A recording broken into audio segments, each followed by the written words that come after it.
Well, the St. John's Titans picking up a key win in the Three Rivers Athletic Conference last night, knocking off Clay 5-3 as we welcome in Jordan Cairo, the Director of Scouting for Prep Baseball Report Ohio. Jordan, thank you for joining us on this Tuesday. No problem, Mark. Excited to be here. And Jordan, we've been talking about this game, looking forward to this game for basically all spring long, and it lived up to the hype as St. John's picked up the 2-run victory at home yesterday.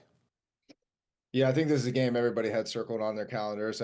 Two big-time opponents and so evenly matched. And I think if you asked 50 scouts which teams they would take, they might be split right down the middle. But this game is what you're going to see in playoff baseball, man. I mean, there was 8 runs scored and only 8 hits. So sometimes it's not who actually wins the game, it's who can make the least mistakes. So we had 2 big-time pitching matchups. Nicarts threw a gem again for St. John's, and then came in with Duquette to finish it off. And with Vinny having a quality start, he had 8 strikeouts. But this was there was a few defensive miscues for Clay. That was ultimately the difference. But these 2 teams are very evenly matched. They're going to be 2 teams that are going to go a long way. And I wouldn't be shocked if we see this matchup a little later on this season with maybe a little bit more on the line.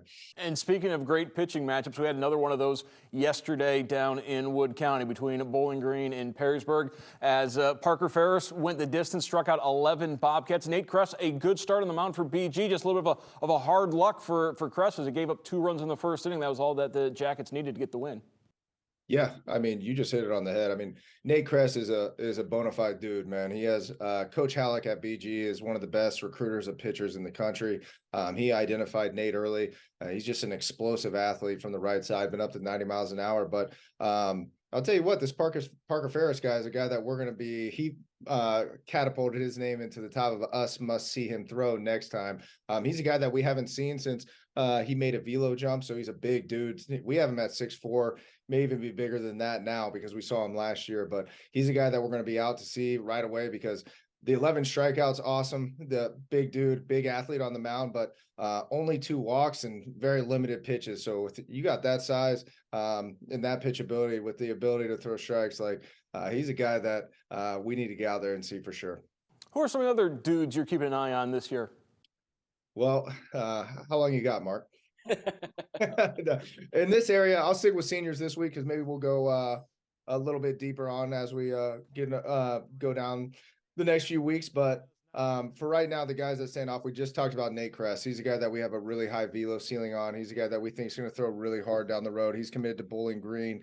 JP Wagner, shortstop, third baseman type out of St. John's. He's a guy that we hold a pro case every year, which is the top Division I's in the state come and compete at one of our events. It's kind of a who's the dude of all the dudes, and JP showed really well there, man. I think that hit tool is going to play early on in his career at Toledo, and then his teammate Jacob Duquette. I hope I'm saying that right. I always mix up that last name, but he's a guy that's doing it on both sides of the ball for St. John's right now. I know Eastern Michigan's going to love what he's going to bring to the mound. And then a guy that's really gaining some traction that's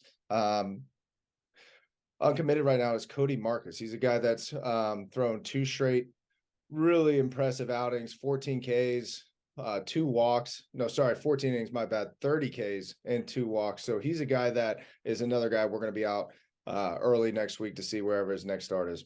Hard to believe we are reached the halfway point. We're in the second half of the spring season. We're not that far away from those district draws coming out. Postseason is right around the corner. We'll start finding out on the field who is the best as well. I want to thank our guest tonight, Jordan Cairo, the Director of Scouting for Prep Baseball Report Ohio. Jordan, thank you so much for joining us. Thanks, Mark.